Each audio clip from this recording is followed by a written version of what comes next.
దేవుని యొక్క అతి పరిశుద్ధమైన నామానికి మహిమ కలుగును గాక. హల్లెలూయా. దేవుని నామానికి మహిమ కలుగును గాక. దేవుడిచ్చిన ఈ కృపను బట్టి, ఈ సహవాసాన్ని బట్టి దేవాది దేవునికి మహిమ కలుగును గాక. మనము ఏ కూడికలు ఉన్నామో చెప్పాలి. మీరు ఏ కూడికలు ఇవి? ఉపవాస కూడికలు. ఉపవాస కూడికలు అంటే దేనికి ఉపవాస కూడికలు? అసలు ఉపవాస కూడికలు ఎందుకు? దేనికి ఉపవాస కూడికలు? మనం భోజనం మానేస్తే కొద్దిగా వెయిట్ లాస్ అవుతామని. లోకంలో ఇప్పుడు వెయిట్ లాస్ అవడానికి చాలా ప్రయత్నాలు చేస్తున్నారు. ఉపవాస కూడికలు ఎందుకనంటే దేవునితో మనము సహవాసం చేయటానికి. దేవుని నామానికి మహిమ కలుగును గాక. ఉపవాస కూడికలు ఎందుకంటే సంవత్సరానికి 1 మారు కానీ 2 మార్లు కానీ, ఇంకా దేవునికి కృపను బట్టి 3 మార్లు 4 సార్లు అలా పెట్టుకునేవారు ఉన్నారు. కానీ ఉపవాస కూడికలు మన క్రైస్తవ సమాజానికి ఉపవాస కూడికలు చాలా క్షేమాభివృద్ధిని కలగజేస్తూ ఉంటాయి, ఆత్మాభివృద్ధిని, సంఘాభివృద్ధిని కలగజేస్తూ ఉంటాయి. ఈ ఉపవాస కూడికలు ప్రధాన ఉద్దేశం ఏంటంటే మనము దేవునితో దగ్గరగా జీవించడానికి. క్రిస్మస్ అయిపోయింది, తర్వాత న్యూ ఇయర్ అయిపోయింది, తర్వాత గుడ్ ఫ్రైడే, ఈస్టర్, ఈ పండగలు అన్నీ అయిపోయిన తర్వాత ఆ పండగ వాతావరణంలో మనం బతుకుతున్నాం. ఆ పండగ వాతావరణం నుంచి కొంచెం పక్కకు వచ్చి దేవునితో సహవాసం చేయటానికి ఈ ఉపవాస కూడికల్ని ఆయా సంఘాల్లో ఏర్పాటు చేస్తూ ఉంటారు. దేవుని నామానికి మహిమ కలుగును గాక. మరి మీ పరిశుద్ధ ఉపవాస కూడికలకి ప్రేమతో ఆహ్వానించిన దైవ సేవకులు జేమ్స్ అయ్య గారికి, వారి కుటుంబానికి హృదయపూర్వకమైన వందనాలు. అలాగే సంఘం అంతటికి కూడా హృదయపూర్వకమైన వందనాలు. నేను ఒక మాట చెబుతాను. నేను వెళ్ళిన ప్రతి చోట ఈ సంవత్సరం అంతా నేను అదే మాట చెబుతున్నాను. ఉపవాస కూడికలు అనేది దైవజనుడు ఆలోచనల నుంచి వచ్చేవి కాదు. ఎవరి ఆలోచన నుంచి? దైవజనుడి యొక్క ఆలోచన నుంచి వచ్చేవి కాదు ఉపవాస కూడికలు. ఉపవాస కూడికలు ఏర్పాటు చేయటం ద్వారా దైవజనుడికి మిగిలేది ఏమి ఉండేదో తరుగు ఏమి ఉండదు అనమాట.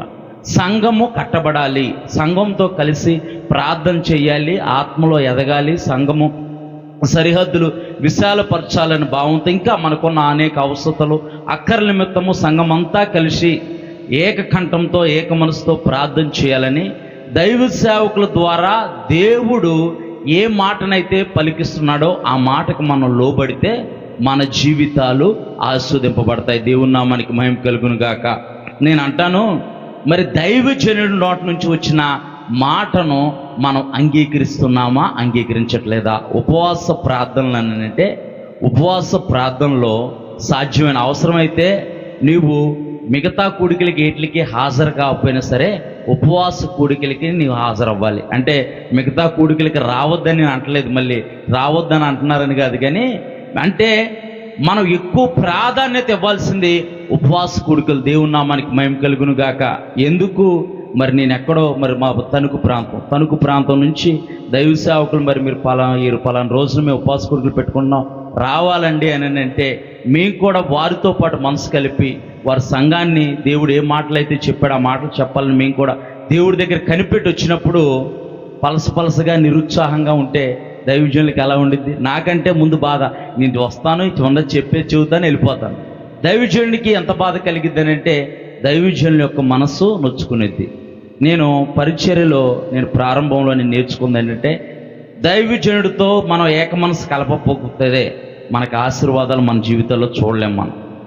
మన ఇంట్లో మన తల్లిదండ్రులు ఉంటారు, వారి స్వభావం వేరు, వారి ఆలోచన వేరు, వాళ్ళ సిద్ధాంతాలు వేరు, వాళ్ళ కట్టుబాట్లు వేరు అని మన తల్లిదండ్రులు చెప్పిన మాట మనం వెనకంటే మానేస్తున్నామా? వెనకపోతే లాగి లెంపకాయ ఒకటి కొడతారు. అవును కదా? లాగి లెంపకాయ ఒకటి కొట్టి నువ్వు మాట వినాల్సిందే అంటారు. అలాగే దైవజనుడి నోటి నుంచి వచ్చే మాటను మనం పట్టుకొని దైవజనుడితో మనం మనసు కలిపి మనం ముందుకెళ్తే మన జీవితాలు కట్టబడతాయి, మన జీవితాలు ఆస్వాదింపబడతాయి, మన జీవితాలు అనేకులకు మాదిరికరంగా ఉంటాయి. దేవుని నామానికి మహిమ కలుగును గాక.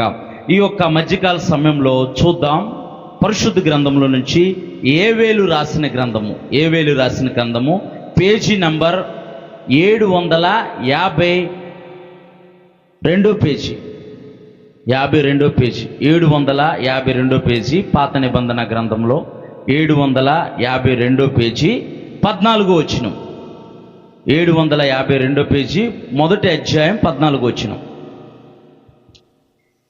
ఉపవాస దినము ప్రతిష్ఠించుడి, వ్రత దినము ఏర్పరచుడి, యెహోవాను బతిమాలుకొనుటకై పెద్దలను దేశంలో జనులందరినూ మీ దేవుడైన యెహోవా మందిరంలో సమకూర్చుడి. దేవుని నామానికి మహిమ కలుగును గాక.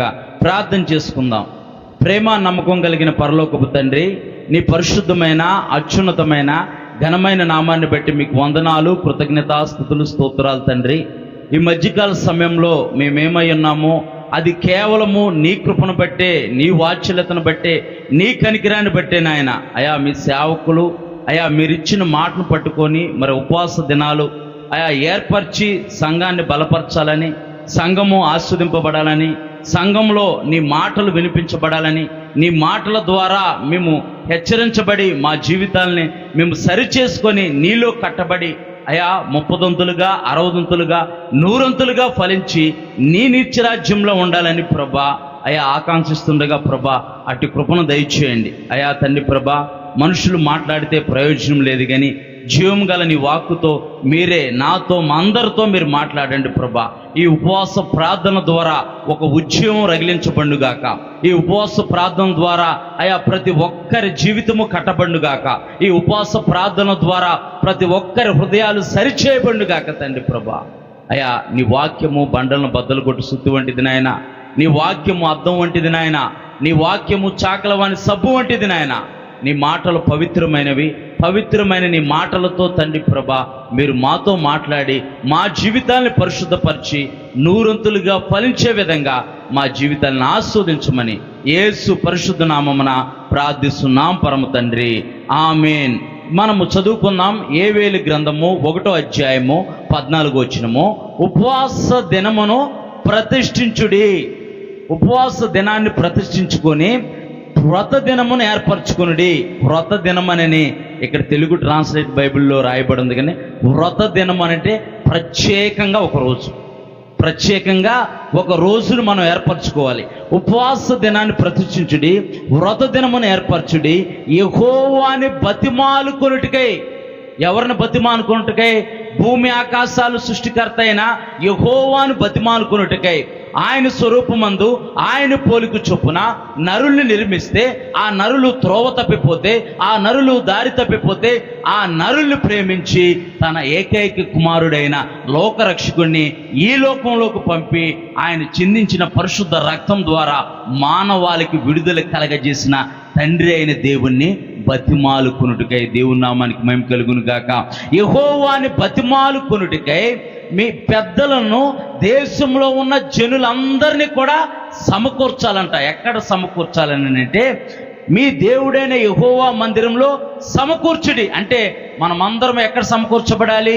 ఎక్కడికి రావాలి? దేవుడు మనకిచ్చిన మందిరంలోకి మనం రావాలి. దేవుని నామానికి మహిమ కలుగును గాక. వ్యక్తిగత ఉపవాసాలు ఉంటాయి, వ్యక్తిగత ఉపవాస ప్రార్థనలు ఉంటాయి. అవి వ్యక్తిగతంగా ఇంట్లో చేసుకోవాలి. దైవజనుడి నోట నుంచి వచ్చిన మాటను మనం గౌరవించి సమాజంగా సంఘంగా మనము సంఘంలో కూడుకున్నప్పుడు దేవుని యొక్క మహిమ మేఘము మన మీద నిలిచి ఉండిద్ది. దేవుని నామానికి మహిమ కలుగును గాక. ఇక్కడ యోవేలు ఎందుకని ప్రజలతోనూ పెద్దలతోనూ సంఘంతోనూ ఈ మాటలు చెబుతున్నాడంటే మనము మొదటి అధ్యాయము మొదటి నుంచి మనం చూస్తే గనక ఒకసారి చదవండి. మొదటి అధ్యాయము మొదటి వచనం నుంచి ఒకసారి చదవండి. పెతూయేలు కుమారుడైన యోవేలునకు ప్రత్యక్షమైన యెహోవాకు, పెద్దలారా ఆలకించుడి, దేశపు కాపురస్తులారా మీరందరూ చెవియొగ్గి వినుడి.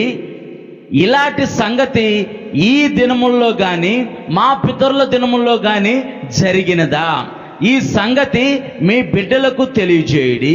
వారు తమ బిడ్డలకి ఆ బిడ్డలకి రాబో తరం వారికి తెలియజేయుదురు.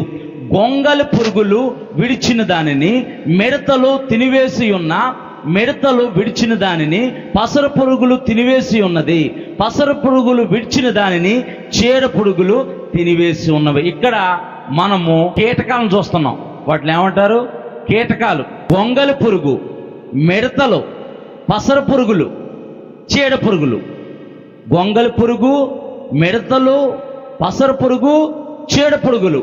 ఇవి ఎందుకు ఏం చేసినాయనంటే, ఈ యొక్క ఇజ్రాయెల్ ప్రజలు దేవుడికి దూరం అయిపోయినప్పుడు, దేవునికి వ్యతిరేకంగా బతికినప్పుడు దేన్ని పంపించారంటే, గొంగళి పురుగులు విడిచిన దానిని మిడతలు తినివేస్తున్నాయంట. అంటే మనకు రావాల్సిన ఆశీర్వాదాన్ని అంతటిని తినేసింది? గొంగళి పురుగు తినేసి ఆ పొసరు వదిలిందంట. కొద్దిగా పొసరు వదిలి పెడితే దాన్ని ఏం తిందానంటే పసర పురుగు తినేసిందంట. పసర పురుగు తినేసి కొంచెం వదిలిన దాన్ని చీడ పురుగులు తినేసినాయి. అంటే చివరికి మనకి ఏం మిగిలింది? ఒట్టి చేతులే మిగిలినాయి. మన చేతుల్లో ఏమి లేదు, ఆశీర్వాదం లేదు, దేవుని దీవెన లేదు, దేవుని మహిమ లేదు, దేవుని ప్రత్యక్షత లేదు, దేవుని మాట లేదు. వీరందరూ దేనికి బానిసలైపోయారంటే పాపానికి బానిసలైపోయారు. దేవుని నామానికి మహిమ కలుగును గాక. అంటే దేవుని విడిచిపెట్టేశారు, లోకాన్ని అనుసరించడం ప్రారంభించారు, లోకంలో ఉన్న వాటి వెనక పరిగెత్తడం ప్రారంభించారు. లోకానికి బానిసైపోయి, పాపానికి బానిసైపోయి దేవుణ్ణి విడిచిపెట్టేశారు. దేవుని మాటను విడిచిపెడితే దేవుడు తన ప్రజల కొరకు ప్రాణం పెట్టిన దేవుడు, తన ప్రజల్ని ప్రేమించే దేవుడు. ఆయన తన ప్రజలు నష్టపోతే చూస్తూ ఊరుకునే దేవుడు కాదు. దేవుని నామానికి మహిమ కలుగును గాక. మన పక్క వాళ్ళు నష్టపోయారనుకో, ఏదైనా బాధలో ఉన్నారనుకో, మనం చేయగలిగిన సాయం చేస్తాం. మనం చేయలేకపోతే అయ్యో పాపం అలా జరిగిందా, పర్లేదులే అమ్మ ప్రార్థన చేద్దాం అని అంటాం. కానీ దేవుడు మాత్రము మనం నష్టపోతే, మన జీవితాలు నష్టపోతే, మన బ్రతుకులు పాడైపోతే, మన జీవితాలు కష్టాల్లో ఉంటే, మన జీవితాలు నష్టాల్లో ఉంటే ఆయన చూస్తూ ఊరుకునే దేవుడు కాదు. దేవుని నామానికి మహిమ కలుగును గాక. వీరు దేవుని పేరు పెట్టబడిన ప్రజలు, దేవుడు పేరు పెట్టిన ప్రజలు దేవుడు మార్గాన్ని విడిచిపెట్టి, దేవుడు ఇచ్చిన ఆజ్ఞలను కట్టడలను విడిచిపెట్టి లోకం వైపు, లోకాసుల వైపు వారు తిరిగితే దేవుడు వారిని విడిచిపెట్టలేదు. దేవుని ఒక వాక్యం చెబుతుంది, నీ తల్లి నిన్ను మరిచినా, నీ తండ్రి నిన్ను విడిచినా, నేను విడువను ఎడబాయను. దేవుని నామానికి మహిమ కలుగును గాక. ఆయన మనల్ని విడువని ఎడబాయని దేవుడు కనుకే మనం ఇప్పటి వరకు ఊపిరి కలిగి ఉన్నాం. ఈ ఉదయకాల సమయంలో సూర్యోదయాన్ని చూసాం. దేవుని నామానికి మహిమ కలుగును గాక. అంటే మన దేవుడు మనల్ని విడిచిపెట్టే దేవుడు కాదు. మనుషులు మాట ఇచ్చి తప్పవచ్చు, కానీ ఆయన మాట ఇచ్చి తప్పుటకు ఆయన నరుడు కాదు. భూమి ఆకాశాల సృష్టికర్త అయిన యెహోవా. దేవుని నామానికి మహిమ కలుగును గాక. ఈ ఉపవాస కూడికల్లో నీవు ఎటువంటి పరిస్థితిలో వచ్చినా, ఎటువంటి వేదంతో వచ్చినా, ఎటువంటి దుఃఖంతో వచ్చినా, ఎటువంటి నష్టంతో వచ్చినా, నా జీవితం అంతా ఈ వాక్యము చదవబడినట్టుగా, ఈ వాక్యము చెప్పబడినట్టుగా గొంగళి పురుగులు, పసర పురుగులు, మిడతలు, చీర పురుగులు తినివేసినట్టు నా జీవితం ఉందని నీవు అనుకుంటున్నావేమో. ఈ యొక్క మధ్యకాల సమయంలో దేవుని మాటలు నీ హృదయంలో చేర్చుకొని ఆ మాటలకు అనుగుణంగా నీ జీవితాన్ని నీవు మలుచుకుంటే కనుక మహా సైన్యము తినివేసిన పంటను ఆయన మరలా ఇస్తాడంట. దేవుని నామానికి మహిమ కలుగును గాక. నేను కూడా నా జీవితంలో, మా అమ్మగారు సేవకురాలు, మా అమ్మగారు చెబుతూ ఉండేవారు, ఈ మార్గం గుండా నువ్వు ప్రయాణించొద్దు, ఇలా నీవు జీవించొద్దు, ఇలా మనకి మంచిది కాదు. నేను సేవకురాలని దేవుని పరిచర్య చేస్తున్నాను, నా తర్వాత నీవు కూడా పరిచర్య చేయాలి, నీవు కూడా దేవుని మార్గాల్లో నడవాలని అంటే నేను మా తల్లిగారి మాటను తునీకరించి జీవించినంత కాలము నా జీవితంలో ఆశీర్వాదం అనేది నేను చూడలేదు. ఆశీర్వాదం అంటే మనకేదో డబ్బులు వచ్చేసి, కోట్లు వచ్చేసేసి, లేకపోతే బిల్డింగులు కట్టుకోవడం కాదు. మరి ముఖ్యంగా మనకు కలిగి ఉన్న దాంట్లో మనం సమాధానం కలిగి, సంతోషం కలిగి జీవించడమే. దేవుని నామానికి మహిమ కలుగును గాక. ఆ తర్వాత దేవుడు ఆయా సందర్భాలకు అనుగుణంగా కావలసిన వాటిని అన్నిటినీ సమకూరుస్తాడు. అంటే దేవుని మాటను మనం వినకపోతే కలిగే నష్టము చాలా ప్రమాదకరము. దేవుని సంగమా, అందుకే దేవుని మాటలు వినటానికే మనము దేవుని సన్నిధిలో కూడి ఈ ఉపవాస వ్రత దినాల్ని ఏర్పాటు చేసుకున్నాం. దేవుని నామానికి మహిమ కలుగును గాక. చూద్దాం, ఒక ముగ్గురు వ్యక్తుల్ని మీ ముందు నేను పెట్టాలనుకుంటున్నాను. ఆ ముగ్గురు వ్యక్తులు దేవుని మాటను విన్నారా, వినలేదా? వినకపోవటం వల్ల ఎలాంటి నష్టాన్ని వారి జీవితాల్లో వారు చూశారు. మనం కూడా అలాంటి మార్గంలో గనక నడుస్తుంటే గనక మన జీవితాలను మనం సరిచేసుకుంటే ఆ శాపం నుంచి మనం విడిపించబడి ఆశీర్వాదానికి కర్తలవుతాం. దేవుని నామానికి మహిమ కలుగును గాక. చూద్దాం పరిశుద్ధ గ్రంథమైన బైబిల్లో నుంచి యోధా రాసిన పత్రిక పేజీ నంబరు దీంట్లో వేయలేదు. మొన్న కూడా నేను చూసినప్పుడు 224, 25, 26, 27 227 పేజీ. దాంట్లో పేజీ నెంబరు పడలేదు. కొన్ని పత్రికలకి పుస్తకాలకి పేజీ నెంబర్ పడలేదన్నమాట. తీసారా? అందరు తీసారా? అందరు తీయాలి. బైబిల్ తెచ్చుకున్న ప్రతి ఒక్కరు కూడా తీయాలి. యోధా రాసిన పత్రిక 1వ అధ్యాయము 11వ వచనం. 1వ అధ్యాయము 11వ వచనం. యోధా రాసిన పత్రిక 1వ అధ్యాయం 11వ వచనం. అయ్యో వారికి శ్రమ, వారు కయ్యూను నడిచిన మార్గమున నడిచిరి. ఇదే మార్గం అంట, కయ్యూను నడిచిన మార్గం. అయ్యో వారికి శ్రమ. ఎవరికి? భక్తిహీనులు. భక్తిపరులు కాదు. భక్తిపరులకు శ్రమలు వచ్చినా సరే, నీతిమంతుడు 7 మార్లు పడిపోయినా సరే దేవుడు లేవనెత్తుతాడు. దేవుని నామానికి మహిమ కలుగును గాక. భక్తిపరులకు కలిగే ఆపదలు అనేకములో, కానీ నీతిమంతులకు కలుగు ఆపదలు అనేకంలో వాటన్నిటి నుంచి దేవుడు తప్పిస్తాడంట. దేవుని నామానికి మహిమ కలుగును గాక. యోధా రాసిన పత్రిక 1వ అధ్యాయము 11వ వచనం మనం చదివాం. ఇది ఏ మార్గం అంట? కయ్యూను నడిచిన మార్గం. ఏ మార్గం అమ్మ ఇది? కయ్యూను నడిచిన మార్గం. కయ్యూనెవరో? దేవుడు మొట్టమొదట ఒక మానవుని సృష్టించాడు. ఆ మానవుని పేరు ఆదాము. తన కొరకు స్త్రీని నిర్మించాడు. తన పేరు అవ్వ. ఆదాములకు పుట్టిన మొదటి సంతానమే కయ్యూను. అంటే ఈ భూమి మీద మొట్టమొదటిగా జన్మించిన మానవుడని మనం చెప్పుకోవచ్చు. దాంట్లో నో డౌట్. అవునా కాదా? ఈ భూమి మీద తల్లి గర్భం నుండి మొట్టమొదటిగా జన్మించిన మానవుడు కయ్యూను. అతడు ఎలా జీవిస్తున్నాడని చెప్పేసి పరిశుద్ధాత్మ దేవుడు తన యొక్క భక్తి జీవితాన్ని ఈ మధ్యకాల సమయంలో మన ముందు పెడుతున్నాడు. చదువుదాం ఒకసారి. ఆదికాండము 4వ అధ్యాయము 5 నుంచి 11 వచనాలు. ఆదికాండము 4వ అధ్యాయము 5 నుంచి 11 వచనాలు. కయ్యూను అతని అర్పణలను ఆయన లక్ష్య పెట్టలేదు కాబట్టి కయ్యూనికి మిక్కిలి కోపం వచ్చును. దేవుని వాక్యం చాలమ్మ. దేవుని వాక్యం ఏం చూస్తుందంటే, కయ్యూను అతని అర్పణ. కయ్యూను ఒక్కనే కాదు, కయ్యూను అతని అర్పణ. మన భాషలో చెప్పుకోవాలని అంటే, మనల్ని మన ప్రార్థనని దేవుడు లక్ష్య పెడుతున్నాడా, లక్ష్య పెట్టట్లేదా? కయ్యూను అతని అర్పణ. మన ప్రార్థనని మనల్ని దేవుడు లక్ష్య పెడుతున్నాడా, లక్ష్య పెట్టట్లేదా? కయ్యూను అతని అర్పణని ఎవరంట? దేవుడు లక్ష్య పెట్టకపోతే కయ్యూనికి కోపం వచ్చిందంట. ఈ చివరి దినాల్లో మనుషుల మీద కోపము, ఇరుగు పొరుగు వారి మీద కోపము, దేవుడి మీద, దైవజనుడి మీద చూపిస్తున్నారు. ఈ చివరి దినాలు అలాగున్న పరిస్థితులు అనమాట. ఒక 4 ఇల్లు లైన్గా ఉన్నాయనుకోండి, 2 ఇల్లులు దర్శించి పాస్టర్ గారు అర్జెంటుగా ఏదైనా ఫోన్ కాల్ వచ్చి, లేదా ఏదన్నా అర్జెంటుగా వెళ్ళాల్సి వచ్చి ఆ 2 ఇల్లులు వెళ్ళకుండా దర్శించకుండా ఆగిపోయాడనుకో, ఆ నెక్స్ట్ వారం ఆయనకి ఏసు రక్తమే చేయము. ఇంకా అవునంటారా కాదంటారా? అసలు మాకెవరు తెలియదండి, మేము మా ఇంటికి రాపోయినా వచ్చినా మేము అసలు ఏమనండి పాస్టర్ గారు అని అంటే, అబ్బో మాకు చాలా ఇష్టం అన్నట్టు మీరు చూస్తున్నారు. మంచిది, మీరు మంచివాళ్ళు, మీ దైవ సేవకుల్ని మీరు ప్రోత్సహిస్తున్నారు. అంటే బయట పరిస్థితులు అలా ఉన్నాయి. అంటే మనుషుల మీద కోపము దేవుడి మీద చూపించకూడదు, దైవజనుడి మీద చూపించకూడదు. ఇక్కడ కయ్యూను అతని అర్పణను దేవుడు లక్ష్య పెట్టలేదంట. మనల్ని, మన ప్రార్థనని దేవుడు లక్ష్య పెడుతున్నాడా, లక్ష్య పెట్టట్లేదా? మనకు ఎలా తెలిసిద్ది?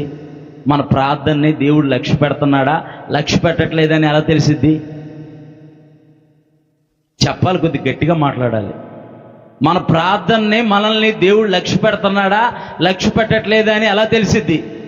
మనం ప్రార్థన చేసామనుకోండి, దేవుని సన్నిధిలో గోజాడుతున్నాం అనుకోండి, మనకి జవాబు వచ్చిందనుకో, దేవుడు మనల్ని లక్ష్య పెడుతున్నట్టు. దేవుడు ఆలస్యం చేయొచ్చు కానీ అలక్ష్యం చేసే దేవుడు కాదు. దేవుని నామానికి మహిమ కలుగును గాక. ఒకవేళ నీ జీవితాల్లో ఆలస్యమైతే జరగచ్చేమో కానీ ఆయన నిన్ను అలక్ష్యం చేసే దేవుడు కాదు.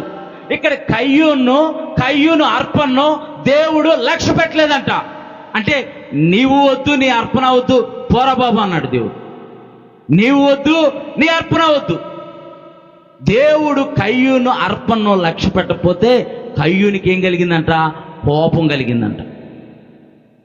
మన ఇంటికి ఎవరైనా వచ్చారనుకోండి, మనం మంచిగా ఏదైనా వంటకం తయారు చేసి పెట్టామనుకోండి, వాళ్ళు పెడుతున్నాం అనుకోండి, వాళ్ళు మాకు వద్దండి అంటే మనకు ఎలా ఉండిద్ది? వద్దండి అంటే ఎలా ఉండిద్ది? మంచి వారు వస్తున్నారని చెప్పి మనకు చుట్టాలు బంధువులు వస్తున్నారని మంచిగా పొద్దున్నే లేచి తెల్లవారుజాము లేచి 5-6 రకాల వంటకాలు తయారు చేసి పెట్టాం. రాగానే వాడికి కూర్చొని మంచిగా కాఫీ అది ఇచ్చి మధ్యం భోజనాల టైంలో మంచిగా పెడతంటే మాకు వద్దండి అంటే మనకు ఎలా ఉండిద్ది? ఉదయం నుంచి నేను లేచి కష్టపడి పనిచేసి నేను తయారు చేస్తే వద్దని అంటారా? కంపల్సరీ మీరు తినాలనే పెడతాం, అవునా కాదా? ఇక్కడ కయ్యూను అర్పణను దేవుడు లక్ష్య పెట్టలేదంట. మరి ఎవరు అర్పణ లక్ష్య పెట్టాడంటే చదువమ్మ. ఏబేలు అర్పణ లక్ష్య పెట్టాడంట. కయ్యూను అర్పణని దేవుడు లక్ష్య పెట్టలేదు, ఏబేలు అర్పణని లక్ష్య పెట్టాడు. కయ్యూను ఏమో వ్యవసాయదారుడు, గొర్రెల కాపరేమో ఏబేలు. ఏబేలు దేవునికి అనుగుణంగా జీవించేవాడు, కయ్యూను దేవునికి అనుగుణంగా జీవించేవాడు కాదు. ఏబేలు అర్పణ అర్పిస్తున్నాడని కయ్యూను కూడా ఏబేలు కంటే మంచి అర్పణ అర్పించాలని చెప్పేసి అర్పణ అర్పించాడు తప్పితే కానీ దేవుణ్ణి హృదయపూర్వకంగా ప్రేమించిన వాడు కాదు, ఆరాధించిన వాడు కాదు. అందుకే దేవుడు కయ్యూను అర్పణను లక్ష్య పెట్టలేదు.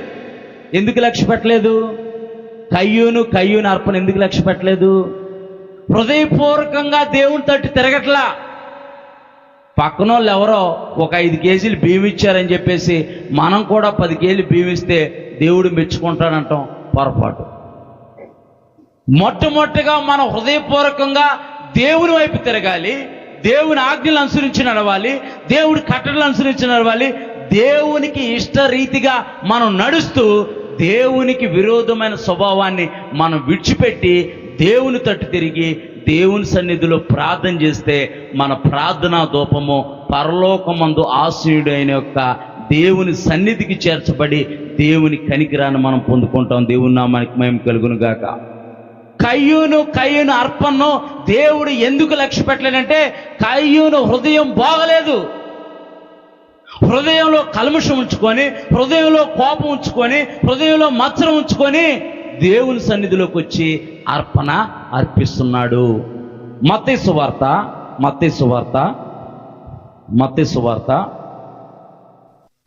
5వ అధ్యాయము, మత్తయి సువార్త 5వ అధ్యాయము 22వ వచనం నుంచి. మత్తయి సువార్త 5వ అధ్యాయం 22వ వచనం.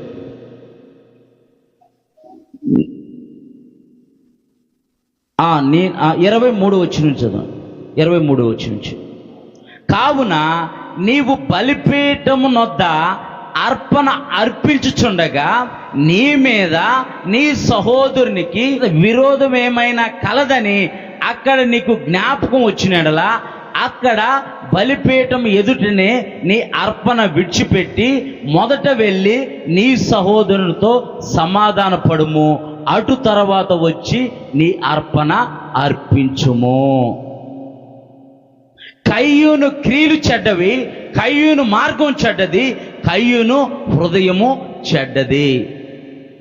కయ్యూను దేవుణ్ణి హృదయపూర్వకంగా ఆరాధించేవాడు కాదు, దేవుణ్ణి మహింపరిచేవాడు కాదు, దేవునికి దూరంగా బ్రతుకుతూ ఏబేలు అర్పణ అర్పించాడని నేను కూడా అర్పణ అర్పించాలి, మంచి శ్రేష్టమైన అర్పణ అర్పించాలని మంచిగా తను వ్యవసాయం చేసి పండించిన శ్రేష్టమైన పదార్థాలని తెచ్చిపెట్టాడు. అవి శ్రేష్టమైన పదార్థాలే.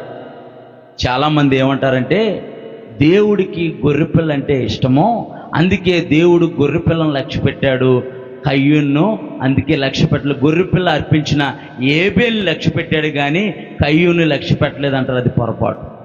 కయ్యూను హృదయము చెడ్డది.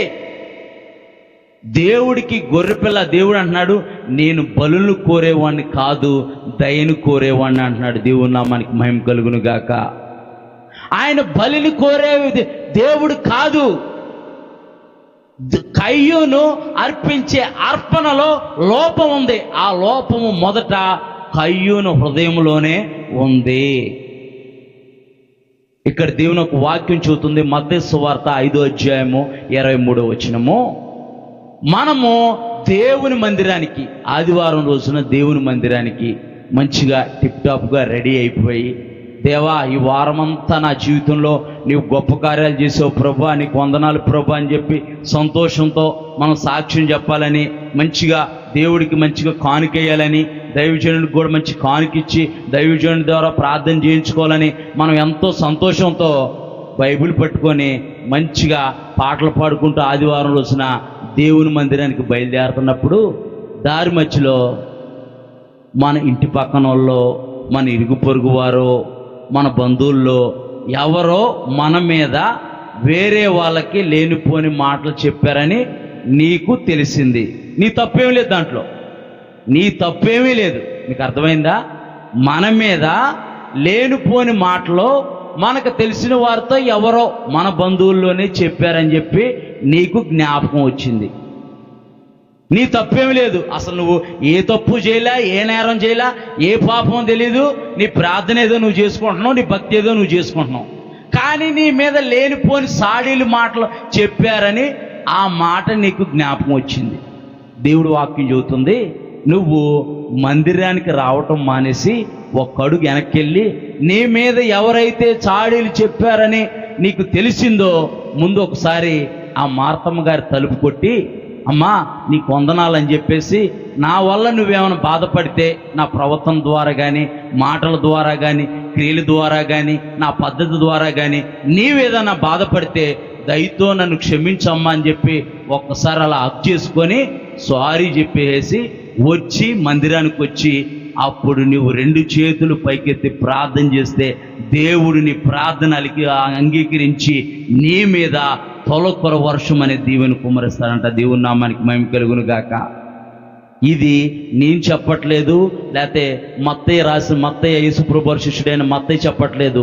సరాసరి యేసుప్రభు వారు చెప్పిన మాట ఇది. యేసుప్రభు వారు చెప్పిన మాట ఇది.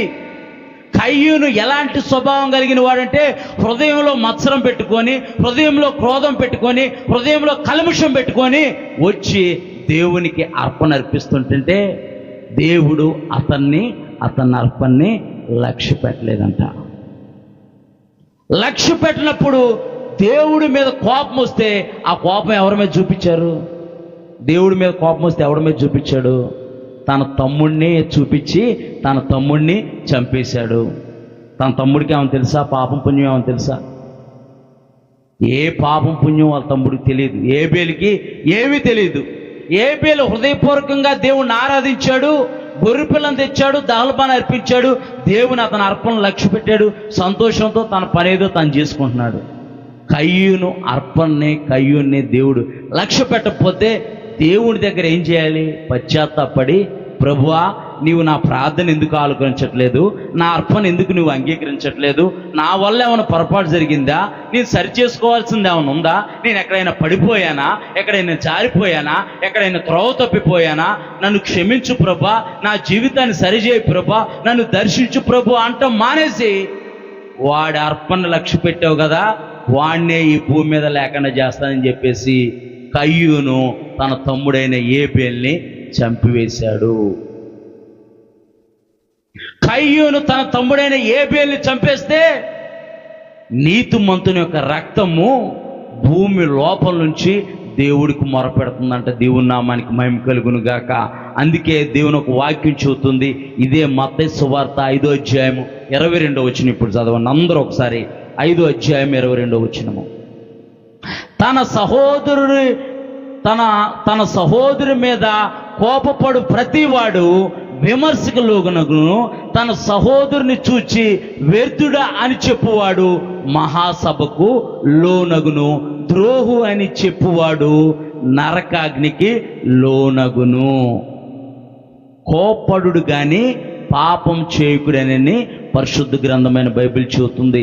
సూర్యాస్తమయ సమయం లోపల మీ పాపాన్ని మీరు విడిచి మీరు ఎవరైతే విరోధంగా ఉన్నారో వారితో సమాధాన పడుతుంది. దేవుని మనకి మహిమ కలుగును గాక.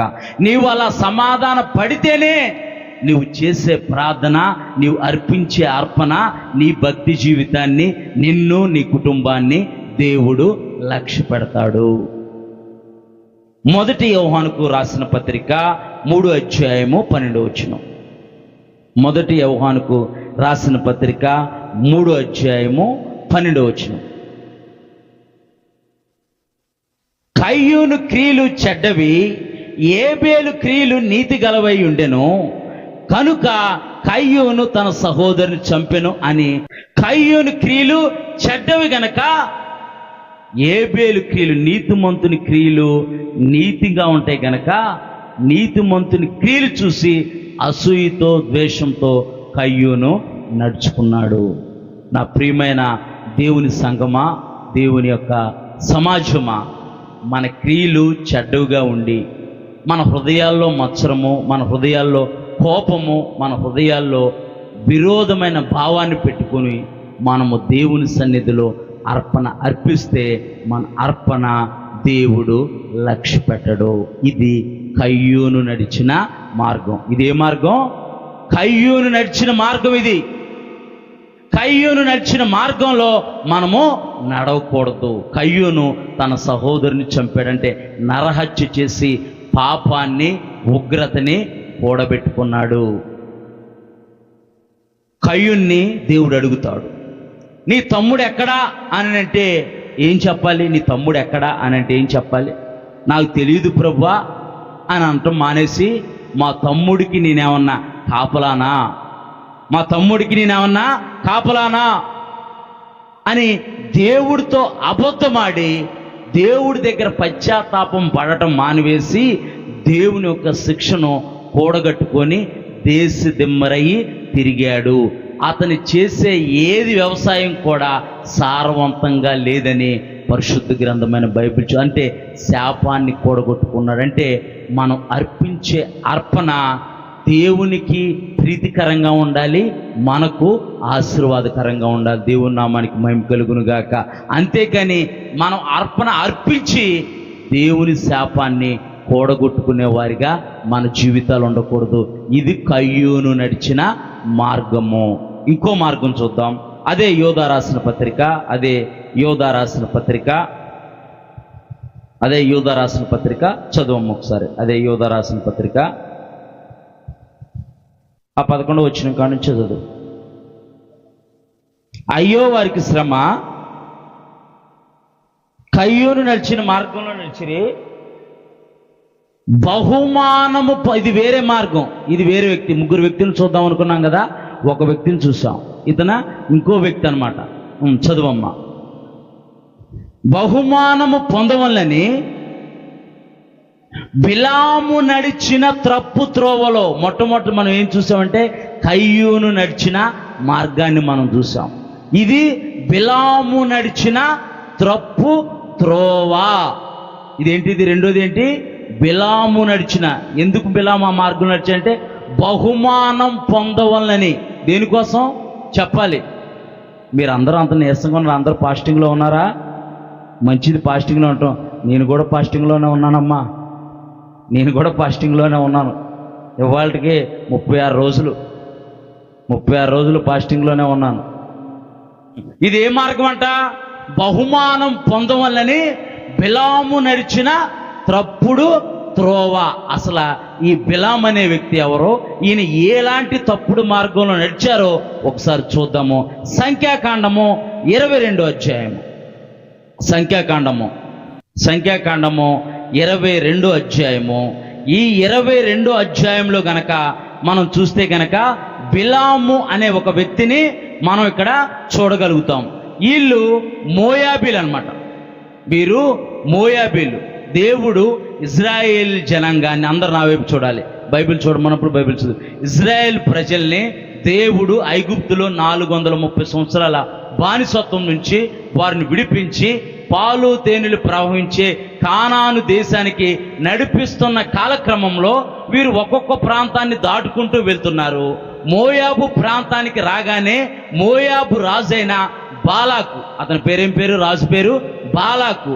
బాలాక్ అనే రాజు ఏమన్నాడంటే ఇజ్రాయేల్ ప్రజలను చూసి, వీరు అన్ని రాజ్యాల్ని జయించుకుంటూ వస్తున్నారు, మన రాజ్యం మీదకి కూడా వీళ్ళు దండెత్తుతారేమో చెప్పలేమనుకున్నాడు. కానీ దేవుడు ఏమన్నాడంటే, మీరు మోయాబీల జోలికి మీరు వెళ్ళవద్దు, మీరు వారి యొక్క గ్రామాల్లో నుంచి ఆ పట్టణం నుంచి మీరు దాటిపోండి అంతే, మీరు వాళ్ళ మీద చెయ్యి కానీ కత్తి కానీ ఏమి ఎత్తద్దు, మీరు దాటిపోండి అంతే అని అంటే, ఈ యొక్క ఇజ్రాయేల్ పెద్దలు వెళ్ళి బాలాకు రాజుకు సమాచారం అందించారు.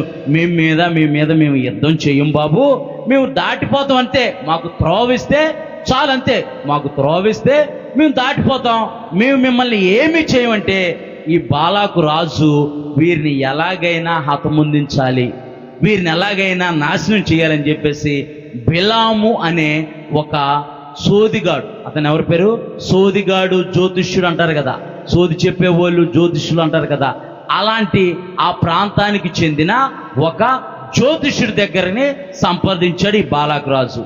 ఆ జ్యోతిష్యుడి పేరు బిలాము. ఆ బిలాము ప్రవక్త వచ్చేసి ఇజ్రాయేల్ ప్రజల్ని శపిస్తే, అంటే నీవు శపిస్తే మనం ఏమంటాం, దైవజనుడి నుంచి వచ్చిన ప్రతి మాటను దేవుడు రూఢీపరుస్తారని నమ్ముతామా నమ్మమా? నమ్ముతాం మనం. అలాగే వాళ్ళకున్న భక్తి ప్రకారము వాళ్ళు ఈ బిలాము నుంచి ఏ మాటలైతే పలుకబడతాయో అవి జరుగుతాయని బాలాకు రాజు నమ్మాడు. నమ్మి ఈ బిలాము ప్రవక్తని ఇజ్రాయేల్ ప్రజలు వారి మార్గం గుండా వెళ్తూ ఉంటుంటే, నీవు ఆ యొక్క దేవుని ప్రజల్ని నీవు శపించు, ఇజ్రాయేల్ ప్రజల్ని నీవు శపించు అని బాలాకు రాజు బిలాంతో చెబితే, బిలాం వెళ్ళి ఆ ప్రజలు వస్తూ ఉంటుంటే ఈయన ఒక కొండ మీద నుంచొని వారిని శపిద్దామని అలా నోరు తెరవగానే దేవుడు ఆ నోటిని అలా పట్టుకొని శాపవచనం రావాల్సిన ఆ నోటి నుంచి దేవుడు ఆశీర్వచనాలు పలికించాడు. దేవుని నామానికి మహిమ కలుగును గాక. నీ యథార్థమైన భక్తి జీవితము, నీ యథార్థమైన దేవునితో సహవాసము, నీ యథార్థమైన ప్రవర్తన చూసి ఎవరైనా అసూయపడి నీ మీద ఏదైనా చెయ్యాలనుకుంటే నీ చుట్టూ దేవుని యొక్క అగ్ని కంచి ఉంటుంది. దేవుని నామానికి మహిమ కలుగును గాక. ఏ అపాయము కూడా నీ గుడారము సమీపించదు, ఏ తెగులు కూడా నీ గుడారము సమీపించదు. నీవు నడుచు మార్గమంతట్లో నీ దేవుడైన యెహోవా నీకు నీడగా, కోటగా, అండగా, కావలిగా ఉండి నిన్ను కాపాడుతాడు. దేవుని నామానికి మహిమ కలుగును గాక. ఆ యొక్క ఇజ్రాయేల్ ప్రజల్ని దేవుడు పగలు మేఘస్తంభమై రాత్రి అగ్ని స్తంభమై నడిపిస్తూ ఉంటుంటే, ఈ యొక్క బిలాము ప్రవక్త వచ్చేసి వారిని శపిద్దామని చెప్పేసి అలా నోరు తెరవగానే ఆ యొక్క బిలాము ప్రవక్త నోటిలో నుంచి ఆశీర్వచనాలు వచ్చినాయి కానీ శాపాలు రాలేదు. ఇదేంటిది బాలాకు రాజు అంటాడు, ఇదేంటిది నీకు డబ్బులు ఎత్తి నీకు అన్నీ ఇచ్చి వాళ్ళని శపించమనంటే, ఇశ్రాయేలు ప్రజలు శపించమంటే నువ్వు వారిని శపించకుండా నువ్వు ఎందుకని ఆశీర్వచనాలు పలుకుతున్నావని అంటే, వాళ్ళ దేవుడు భూమి ఆకాశాలు సృష్టికర్త అయిన యెహోవా. నేను శపించాలనే వెళ్ళాను కానీ నా నోటిని ఆయన స్వాధీనపరుచుకున్నాడు. ఎందుకనంటే ప్రతి నరుణ్ణి ఆయనే సృజించాడు. నీతిమంతుల మీద అనీతిమంతుల మీద ఆయన సూర్యుని ఉదయింపజేస్తున్నాడు. నీతిమంతుల మీద అనీతిమంతుల మీద ఆయన వర్షాన్ని కుమ్మరిస్తున్నాడు. దేవుని నామానికి మహిమ కలుగును గాక. మరి ఎలాగా వారిని ఎలాగైనా నాశనం చేయాలనంటే, బిలాము ప్రవక్త నా దగ్గర ఒక ఐడియా ఉంది. ఏముంది? నా దగ్గర ఒక ఐడియా ఉంది. ఒక ఐడియా మన జీవితాన్ని మార్చేస్తుందని. యాడు మన జీవితాన్ని ఏం మార్చలేదు కానీ వాడి జీవితమే మారిపోయింది. మొత్తం దివాలా తీసేసాడు. యేసు రక్తమే చేయం. మన జీవితాన్ని ఏం మార్చలేదు, వాడి జీవితమే మారలేదు, మొత్తం దివాలా తీసేసాడు. ఒక ఐడియా ఉందని చెప్పి, ఏంటి ఐడియా చెప్పు అనంటే, ఇజ్రాయేల్ ప్రజలు ఎందుకనంటే ఈ బిలాము ప్రవక్తని దేవుడు హెచ్చరించాడు, నీవు నా ప్రజల జోలికి వెళ్తున్నావు, నా ప్రజల జోలికి నీవు వెళ్ళొద్దు, నా ప్రజలతో నువ్వు పెట్టుకోకు, వారి చుట్టూ నేను కావలిగా ఉన్నాను, నేను కోటగా ఉన్నాను. నీవు నిజంగా యథార్థమైన భక్తి చేస్తూ ఉంటుంటే నీ మీదకి ఏ శత్రువు వచ్చినా సరే వాడు వచ్చిన దారినే కాకుండా 7 దారులు ఎత్తుకొని వాడు పారిపోతాడు. దేవుని నామానికి మహిమ కలుగును గాక. ఎందుకంటే యోధా గోత్రపు సింహంపు నీ వెనకాల నీ పక్షాన ఉన్నాడు. దేవుని నామానికి మహిమ కలుగును గాక. ఇక్కడ ఈ యొక్క బిలాము ప్రవక్త బాలాకు రాజు ఇచ్చే బహుమానాల కొరకు, ధనము కొరకు, అత్యాశ కొరకు, వస్త్రాల కొరకు, మాణిక్యాల కొరకు దేవుడు నువ్వు వారితో పెట్టుకోకు, వారి వద్దకు వెళ్ళొద్దు అని చెప్పినా సరే, దేవుని చేత హెచ్చరించబడినా సరే, గాడిదతో కూడా దేవుడు మాట్లాడిచ్చాడు. ఏం చేశాడు? బిలాము ప్రవక్తకు బుద్ధి రావడానికి గాడిద ద్వారా కూడా దేవుడు మాట్లాడిపించాడు. అలాగే దేవుడు మనకు బుద్ధి రావటానికి మన పిల్లల ద్వారా మాట్లాడతాడు, దైవజనుడి ద్వారా మాట్లాడతాడు, మన సహచరుల ద్వారా మాట్లాడతాడు, ఎవరి ద్వారా, అన్యుడి ద్వారా కూడా మాట్లాడతాడు. దేవుడు అన్యుడి ద్వారా కూడా మాట్లాడతాడు. మన జ్ఞానం కలిగి మనం దాన్ని తెలుసుకోవాలి అంతే. నువ్వేంట్రా పిల్లబచ్చేగాడివి నాకు చెప్పేదని అనుకుంటే, నిన్ను కన్నానా, నువ్వు నన్ను కన్నావారా? నువ్వేంట్రా నాకు చెప్పేదని అంటే, ఇక్కడ బిలాము ప్రవక్త బహుమానాల కొరకు, అంటే ధనము కొరకు, వజ్రాల కొరకు, వస్త్రాల కొరకు, మాణిక్యాల కొరకు, దేవుడు వారి దగ్గరికి వెళ్ళకు, వారితో పెట్టుకోకు, నీకు అనవసరం, నీ పనేదో నువ్వు చూసుకో అని చెప్పినా సరే, ఈ బిలాము ప్రవక్త అత్యాశ కలిగి బహుమానాల కొరకు ఒక ఐడియా ఆలోచించాడు. ఏం ఐడియా అంటే, ఇజ్రాయేల్ ప్రజల్ని మనం ఎన్నిసార్లు వారి మీదకెళ్ళి నోరు తెరిచి వారిని శపిద్దాం అనుకున్నా నేను శపించలేను. వారు మార్గం గుండా వెళ్తూ ఉంటారు కదా, వెళ్తున్నప్పుడు మోయాబు స్త్రీల్లో అందమైన స్త్రీల్ని దారి పొడుగున నుంచోబెట్టు. మీ దేవతల దగ్గర బలు అర్పిస్తారు కదా, ఆ ఆహారాన్ని వాళ్ళు ఇలా పట్టుకొని దారి పొడుగున మధ్యలో మనకి అక్కడక్కడ టోల్ గేట్లు లాగా ఉంటాయి కదా, టోల్ గేట్లు సిగ్నల్ లాగా ఉంటాయి కదా, అలాగా దారి పొడుగున వారు ఎక్కడైతే స్టాప్ అవుతూ ఉంటారో అక్కడక్కడ వారిని పెట్టు అని చెప్పారు. ఈ ఇజ్రాయెల్ ప్రజల్ని పడగొట్టడానికి కోసం బిలాము ప్రవక్త చేసిన ఆలోచన బాలాకు రాజు ఆచరించాడు.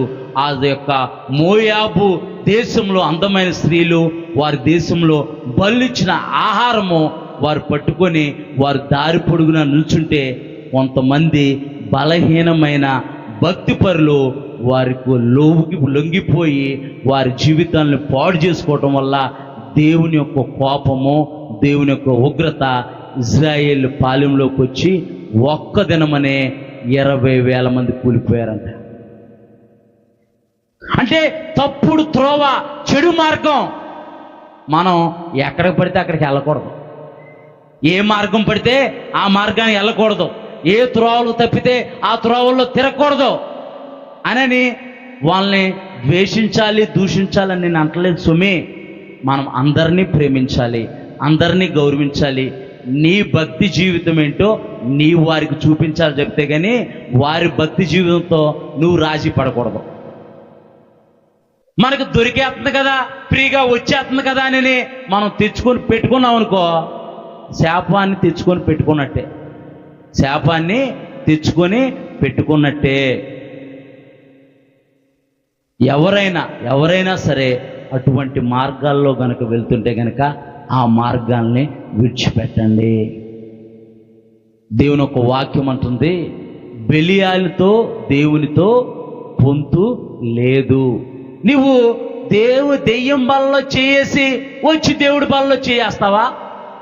ఉంటే వెచ్చగానైనా ఉండు, లేకపోతే చల్లగానే ఉండు, నులివెచ్చగా ఉండకు. అంటే 2 పడవల మీద ప్రయాణం చేయొద్దు. నువ్వు 2 పడవల మీద ప్రయాణం చేయొద్దు.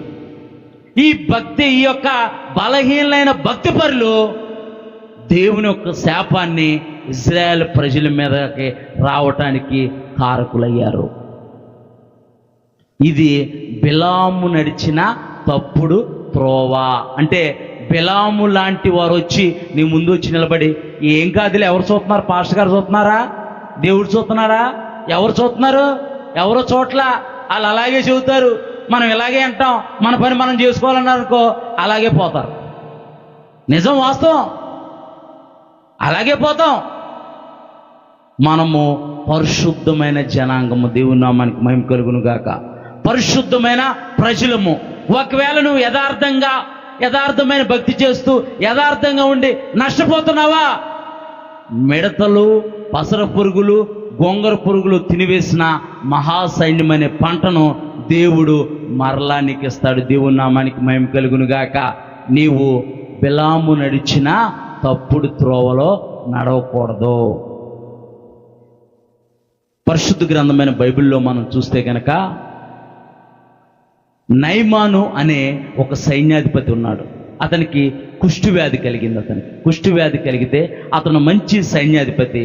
అతను ఏం చేశాడంటే ఎలీషా ప్రవక్త దగ్గరికి వచ్చాడు. ఎక్కడికి వచ్చాడు? ఎలీషా ప్రవక్త దగ్గరికి వచ్చి, నాకు ఇలాగ కుష్ఠవ్యాధితో నేను బాధపడుతున్నాను, మా ఇంట్లో ఒక చిన్నది ఒక పనిపిల్ల ఉంది, ఆ పనిపిల్ల చెప్పింది మా దేశంలో ఒక మంచి సేవకుడు ఉన్నాడు, అతని దగ్గరికి వెళ్తే అతను నీకున్న రోగాన్ని నయం చేస్తాడని చెబితే నీ దగ్గరకు వచ్చాను దైవజనుడా అంటే, వెళ్ళి యోర్దాను నదిలో 7 మార్లు మునుగు అని అంటే వెళ్ళి యోర్దాను నదిలో ఆ యొక్క దైవజనుడి మాటను పట్టుకొని ముందు సందేహించిన వెళ్ళి యోర్దానులో 7 మార్లు మునిగి వెళ్ళిపోతున్నప్పుడు ఈ ఎలీషా ప్రవక్త దగ్గర ఒక శిష్యుడు ఉన్నాడు. ఆ శిష్యుడు పేరు గెహాజీ. రైట్, ఆ శిష్యుడి పేరు గెహాజీ. ఆ గెహాజీ ఏం చేశాడు? ఈ యొక్క నయమాను వచ్చి, ప్రవక్త నువ్వు నన్ను నయం చేసావు గనక నీ కోసం వస్త్రాలు, నీ కోసం ధనము, నీ కోసం మణిమాణిక్యాలు అన్నీ తీసుకొచ్చాను, ఇవన్నీ తీసుకో అని అంటే, ఇవేమీ నాకొద్దు. నీవు హృదయపూర్వకంగా యెహోవాను తెలుసుకోవాలని వచ్చావు కదా, తెలుసుకున్నావు కదా, బాగుపడ్డావు కదా, వెళ్ళిపో అని అన్నాడు. ఈ గెహాజీ ఏంటంటే ఈ యొక్క ఎలీషా యొక్క ప్రియమైన శిష్యుడు. ఎవరు? ఎలీషా ప్రవక్త యొక్క ప్రియమైన శిష్యుడు గెహాజీ ఆ మణిమాణిక్యాల కోసము, ఆ ధనం కోసము, వాటి కోసము పరిగెత్తి ఇక్కడ ఎలీషా ఏమో మంచిగా ధ్యానంలో ఉన్నాడు. మంచిగా ధ్యానంలో ఉన్నాడు. ఈ గెహాజీ మెల్లిగా మా అయ్యగారు కళ్ళు మూసుకున్నారు కదా అని చెప్పేసి దొడ్డుగుమ్మం తీసుకొని జాగ్రత్తగా మెల్లిగా అడుగేసుకుంటూ పిల్లి ఇంట్లోకి వచ్చినప్పుడు నన్ను ఎవరో చూడట్లేదు, నేను పాలు తాగుతున్నాను అనుకునిద్దంట. నిజమా కదా? నన్ను ఎవరో చూడట్లేదు, నేను పాలు తాగుతున్నాను అనుకునిద్దంట. తాగేసి సైలెంట్గా మెల్లిగా అడుగేసి వెళ్ళిపోదాం అనుకునేటప్పుడు ఆ తోక ఈ తెప్పాలకు తగిలి డబేలుమని సౌండ్ వస్తే యజమానుడు వచ్చి చూస్తాడు. అట్లాగే ఇది మెల్లిమెల్లిగా గెహాజీ అడుగేసుకుంటూ దొడ్డుగుమ్మం తీసుకొని ఇంకా పరిగెత్తుకుంటూ వెళ్ళిపోతుంటే ఈ యొక్క నయమాన్ని చూసి వెనకాల గెహాజీ పరిగెత్తుకొని వస్తున్నాడు. ఏంటి అని చెప్పేసి ఆగితే, ఎందుకు ఎంతగా ఆవేశంగా పరిగెత్తుకొని వస్తున్నావు అని అంటే, ఇలాగా మా యజమానుడు ఇవన్నీ కావాలన్నాడు అని అంటే, అవునా అయితే నీకేం కావాలో తీసుకుంటే వాటినన్నింటినీ తీసుకొని జాగ్రత్తగా ఈ గెహాజీ వాళ్ళ గుడారంలో జాగ్రత్తగా పెట్టేసి ఏమీ అనగలను వచ్చేసి మంచిగా ఈ యొక్క ప్రవక్త ఎలీషా ధ్యానంలో ఉన్నాడు కదా, వచ్చేసి సైలెంట్గా కూర్చొని దైవజనుడు వాక్యం చెబుతుంటే హల్లెలూయా దేవునికి స్తోత్రం అంటున్నాడంట. దైవజనుడు అన్నాడంట, గెహాజీ ఎక్కడికి వెళ్ళావు అని అడిగాడంట. నేనెక్కడికి వెళ్ళాను బోధకుడా, నేనెక్కడికి వెళ్ళలేదే అంటే, దైవజనుడు దేవుని ఆత్మతో నింపబడిన దైవజనుడు అన్నాడు, నా మనసు నీతో రాలేదా అని అడిగాడంట. దేవుని నామానికి మహిమ కలుగును గాక. గెహాజీ శాపాన్ని కూడబెట్టుకున్నాడు. నేను అంటాను, ఏలియా తర్వాత బలమైన ప్రవక్త ఎలీషా తర్వాత బలమైన ప్రవక్త రాయబడలేదు పరిశుద్ధ గ్రంథమైన బైబిల్లో. గెహాజీతో ఆగిపోయింది అభిషేకం. అంటే దేవుని అభిషేకాన్ని, దేవుని యొక్క కార్యాల్ని గెహాజీ జీవితంలో గెహాజీ ఆహ్వానించలేదు, కానీ బహుమానం కొరకు పరిగెత్తాడు. కళ్ళ ముందు అనేకి కనపడుతూ ఉంటాయి. పాపం కనపడుతూ ఉండిద్ది, లోకం కనపడుతూ ఉండిద్ది, చీకటి కనపడుతూ ఉండిద్ది, తప్పుడు మార్గం కనపడుతూ ఉండిద్ది. అందుకే మనం ఎప్పుడైనా ఏదైనా పని చేసేటప్పుడు మన ఆత్మీయ నాయకుల దగ్గరను సంప్రదించి వారికి మన విషయం వివరంగా చెప్పి ఇది ప్రార్థన చేయండి అని మనం చెప్పాలి. వారు కూడా ప్రార్థనలో కనిపెట్టి సరే అయితే ఇది ప్రారంభించు, ఇది చేయి, లేదు కొంచెం నాకు సమ్మతగా అనిపించట్లేదు, ఎందుకో దాన్ని వదిలేసే అంటే మనం వదిలేయాలి. అంతేగాని మేము బాగుపడితే పాస్టర్ గారు చూడలేకపోతున్నారండి అనని తప్పుడు మాటలు మాట్లాడకూడదు. మనం బాగుపడితే దైవజనుడు చూడలేకపోతే దేవుని దైవజనుడు ఎందుకు నిలబెడతాడు మన ముందు? అంటే లోకం ఇలా ఉంది, లోకం ఎలా ఉంది అంటే వారికి నచ్చిన మార్గాన వారు పరిగెత్తాలని ఆశపడుతున్నారు. దైవజనుడు తప్పంటే, దేవుని వాక్యం తప్పంటే దైవజనుడిని తప్పు అంటున్నాడు, దేవుని వాక్యాన్ని తప్పు అంటున్నారు, సంఘాన్ని కూడా మార్చేస్తున్నారు. వాళ్ళు వేరే సంఘానికి వెళ్ళిపోతున్నారు. ఇంకా వాళ్ళేమో రాక వచ్చారు కదా, వీళ్ళు చుట్టాలు కదా, రాక వస్తున్నారనమాట. ఇలాగండి అని అంటే దేవుడు నాకు చూపించేసాడు, నిజంగా మీకు జరిగిద్దేనంటే మొత్తం అంతా సర్వనాశనం అయిపోయిన తర్వాత మళ్ళీ ఫస్ట్ స్టాప్లో బస్సు వచ్చి ఆగిద్ది కదా. నైట్ ఏం చేసింది బస్ స్టాపు, ఎక్కడైతే స్టాప్ ఉందో అక్కడికి వెళ్ళాల్సిందే. మళ్ళీ అదే స్టాప్లోకి వచ్చి అయ్యా మా జీవితం ఇట్ట అయిపోయింది అయ్యా అంటే దైవజనుడు ఏమంటాడు? తిట్టినా తిట్టలేడు, గద్దించినా గద్దించలేడు. ఇక సరేలే ఏదో ఒకటి చేద్దాంలే, జాగ్రత్తగా ఉండను అంటాడు. ఇంకేమంటాడు? ఇంకా అలాంటి పరిస్థితి మన జీవితంలోకి మనము ఆహ్వానించకూడదు. ఇక్కడ గెహాజీ బిలాము బహుమానాల కొరకు పరిగెత్తాడు. యెహోషువ కాలంలో కూడా దేవుడు యెహోషువని యెరికో పట్టణాన్ని మీకు అప్పగిస్తున్నాను, యెరికో ప్రాంతంలో ఉన్నదంతా శపితమైనది, మీరు దాన్ని ముట్టుకోవద్దు అని అంటే ఆ ఇజ్రాయేల్ గోత్రికుల్లో ఒక గోత్రికుడైన ఆకాను మంచి వస్త్రం ఒకటే, మంచి చెంబు ఒకటే, ఇత్తడి చెంబు ఒకటే, మంచి తెపాలు ఒకటే, ఇవన్నీ తీసుకొని వచ్చి తన గుడారంలో గొయ్యి తీసి దాచిపెట్టుకున్నాడంట. లోపల గొయ్యి తీసి దాచిపెడితే దేవుడికి ఏమన్నా కనపడతా? దేవుడు ప్రతి ఒక్క హృదయాంతరంగాలు ఎరిగి ఉన్న దేవుడు. దేవుడి నామానికి మహిమ కలుగును గాక. అంటే మనం ఏం చేసినా, మనం ఎలాంటి మార్గంలో నడిచినా ఎవరో చూడట్లేదనే భ్రమలో మనం బ్రతుకుతూ ఉంటాం. ఎవరో చూడట్లేదుగా అని చెప్పేసి గొయ్యి తీసి గోతులో దాచిపెట్టాడంట. వీళ్ళు వేరే ప్రాంతం మీదకి యుద్ధానికి వెళ్ళారు. వీరు ఉన్న సైనికన్నా ఆ సైన్యం చాలా చిన్న సైన్యం. ఇజ్రాయేల్ ప్రజల సైన్యం చిన్నది. వాళ్ళు పెద్ద పెద్ద సైన్యాల మీదకి వెళ్ళినప్పుడు దేవుడు వారిని అప్పగించాడు. ఇప్పుడు చిన్న సైన్యం ఉన్న ప్రాంతం మీదకి వెళ్ళాడు యెహోషువతో కలిసి. వీళ్ళు ఓడిపోవటం అంటే కాదంట, వీళ్ళు కొంతమంది చనిపోయారంట. దైవజనుడు వచ్చేసి మోకరిచ్చి బట్టలు చింపుకొని, ఏంటి ప్రభువా నువ్వు వెళ్ళమన్నావు, మేము వెళ్ళాం, ఎందుకు ప్రభువా మా దాంట్లో కొంతమంది కూలిపోయారు, నశించిపోయారు, మేమేమైనా తప్పిదం చేశామా, నేనేమైనా పొరపాటు చేశానా, దయతో క్షమించు ప్రభు అని సాష్టాంగపడి దేవుడి దగ్గర సాష్టాంగపడితే దేవుడు అన్నట, ఒకసారి లేగయ్యా, ఒకసారి పైకి లేక, ఒకసారి అంటే పైకి ఏంటి ప్రభువా అని అంటే, నీ యొక్క పాలెంలో ఉన్న ఒక వ్యక్తి శపితమైనది తెచ్చిపెట్టుకున్నాడు, అందుకే మీకు అపజయం వచ్చింది అన్నాడంట. మా పరిచర్యల్లో మొన్న శుక్రవారంతో 7 వారాలు ప్రార్థన అయింది. ఒక కుటుంబంలో, మా పరిచర్యలో ఒక కుటుంబం ఉంది. వారి జీవితాల్లో దేవుడి కార్యాలు జరగట్లేదు.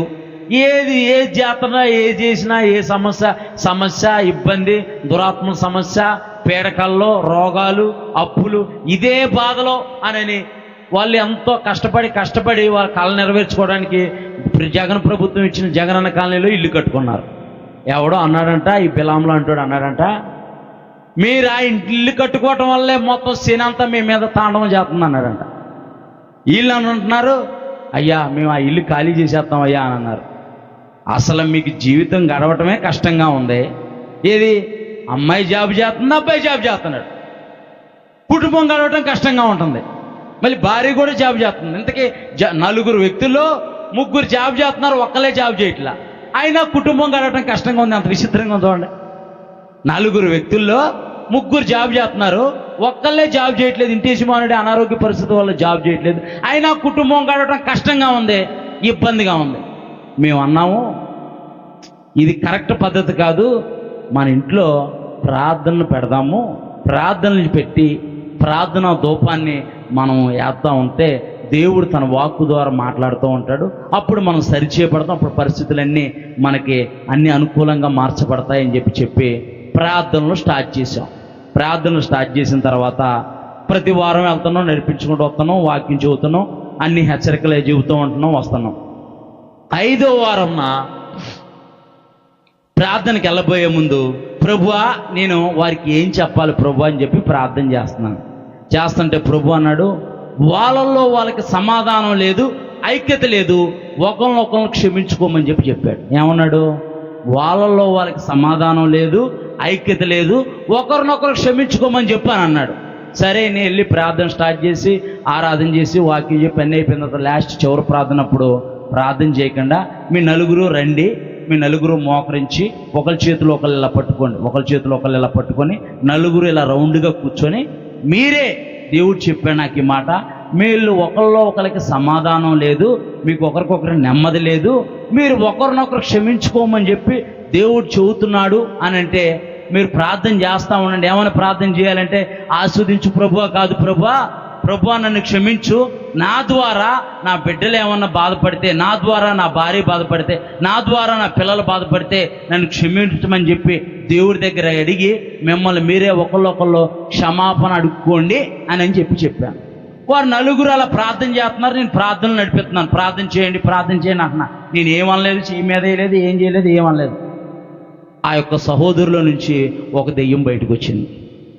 అంటే ఐక్యత ఉన్న చోట ఏముండదో, దురాత్మ ఉండదో, చీకటి ఉండదో, ఐక్యత ఉన్న చోట దైవజనుడితో మనసు కలిపి మనం ఐక్యత కలిగి ఉన్నామనుకో, మన సంఘం ఆ గుమ్మం కూడా దొక్కలేదు, ఏ దెయ్యం కూడా, ఏ చీకటి కూడా, ఏ దురాత్మ కూడా.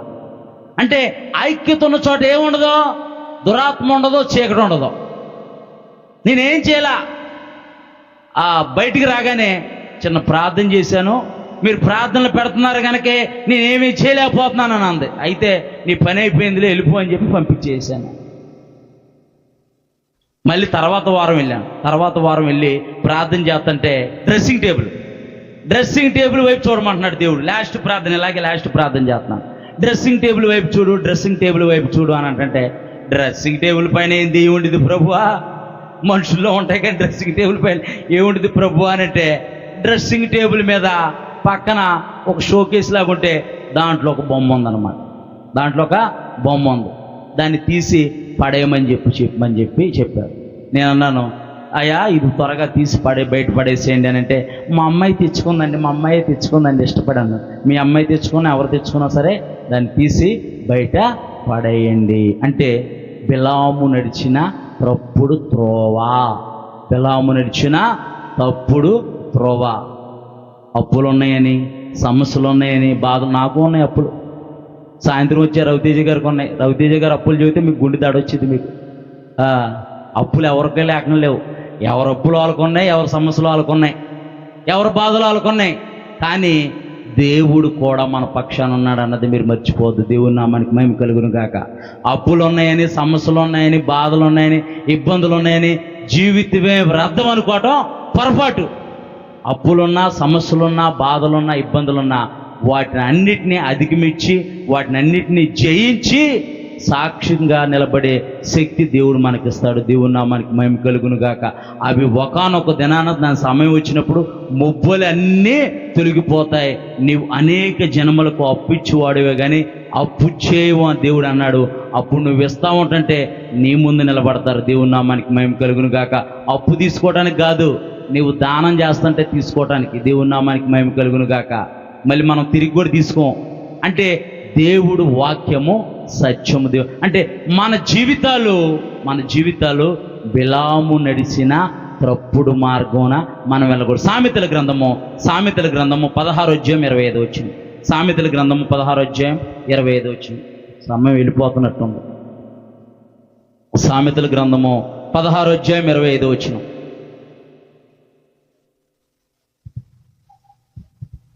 ఒకని మార్గము వాని దృష్టికి యథార్థంగా కనపడిద్దంట. ఎలా కనపడిద్దంట?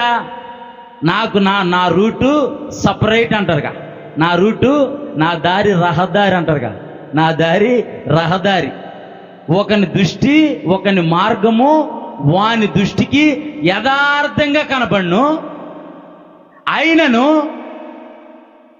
తుదకది మరణానికి దారితీస్తుందంట. అంటే మనం అనుకుంటాం మన మార్గం మనకే యథార్థంగా కనపడిద్ది. మనం దేవుని దగ్గర, దైవజనుడి దగ్గర పెట్టినప్పుడే అది యథార్థమైన మార్గమా తప్పుడు మార్గం అన్నది అప్పుడు తేటతెల్లమైంది. దేవుని నామానికి మహిమ కలుగును గాక. చివరగా మూడో వ్యక్తిని కూడా మనం చూసి ముగించుకుందాం. ఇదే యోధా రాసిన పత్రిక 11వ వచనం చదువమ్మా. 1వ అధ్యాయం 11వ వచనం. యోధా రాసిన పత్రిక. అయ్యో వారికి శ్రమ, కయ్యోను నడిచిన మార్గమును నడిచిరి, బహుమానము పొందవలని బిలాము నడిచిన తప్పుడు త్రోవలో వారు ఎలా పరిగెత్తారంటమ్మా? ఆతృతగా, అంటే సంతోషంగా ఆతృతగా పరిగెత్తారన్నమాట. అబ్బా ఆ బహుమానాన్ని నేను పొందుకున్నానని వారు బహుమానాన్ని పొందుకోవాలా, శాపాన్ని పొందుకున్నారు వాళ్ళు. చదువమ్మా. కోరాహు మూడో వ్యక్తి ఎవరో? కోరాహు. మొట్టమొదటి వ్యక్తి పేరు చెప్పాలి మీరు. మొట్టమొదటి వ్యక్తి ఎవరో? కయ్యూను మొట్టమొదటి వ్యక్తి. రెండో వ్యక్తి బిలాము. మూడో వ్యక్తి కోరాహు గురించి కూడా కొద్ది మాటలు చూసుకొని మనం ప్రార్థనలోకి వెళ్దాం. ఈ యొక్క మధ్యకాల సమయంలో దేవుడు మనతో మాట్లాడుతున్న మాటలకు అనుగుణంగా మన జీవితాన్ని సరిచేసుకుంటే దేవుడు మన జీవితాన్ని ఉన్నతంగా ఆస్వాదించబోతున్నాడు. దేవుని నామానికి మహిమ కలుగును గాక. సంఖ్యాకాండము 16వ అధ్యాయం. లేవికి ముని మనవణ్ణు, సంఖ్యాకాండము 16వ అధ్యాయం చదవండి. లేవికి ముని మనవణ్ణు, కహాతుకు మనవణ్ణు, ఇస్సాహారు కుమారుడగు కోరాహు రూబేనులో ఏలియాబు కుమారుడైన దాతాను, అబీనాదాబులను, ఫేలేతు కుమారుడైన ఓనును యోచించుకొని. అంటే వీరు ఎంతమంది అంటే కోరాహు, రూబేను, ఏలియాబు కుమారులైన దాతాను, అబీరాములు, వీళ్ళందరూ కలిసి యోచించుకున్నారంట. అంటే ఒక ఆలోచన చేసుకున్నారు వీళ్ళందరూ ఏం చేశారు? ఒక ఆలోచన చేసుకున్నారు వీళ్ళందరూ. చదువమ్మా. ఇప్పుడు రెండవ వచనం చదివేసి. ఇశ్రాయేలీలో పేరు పొందిన సభికులను, సమాజ ప్రధానులైన 250 మందితో మోషేకి ఎదురుగా లేచారట. మోషే ఎవరో? ఇజ్రాయేల్ ప్రజల్ని నడిపిస్తున్న దైవజనుడు. ఒక 4 వ్యక్తులు కలిసి దైవజనుడికి వ్యతిరేకంగా 200 మందిని కూడబెట్టారంట. అట్టొకటి చేసి అపవాది లూసిఫర్ కూడా దేవునికి విరోధంగా కొంతమందిని తయారు చేసుకుంది. కొంతమంది దూతల్నే కూడబెట్టుకొని దేవుడి దగ్గరికి వెళ్ళింది. నువ్వు దేవుడు ఏంటి, నేనే దేవుడు అన్నది. దేవుడు లెఫ్ట్ లెగ్తో దంతే కిందకు వచ్చి పడ్డాయి. ఇక్కడ దేవుడు మోషేని ఎన్నుకున్నాడు.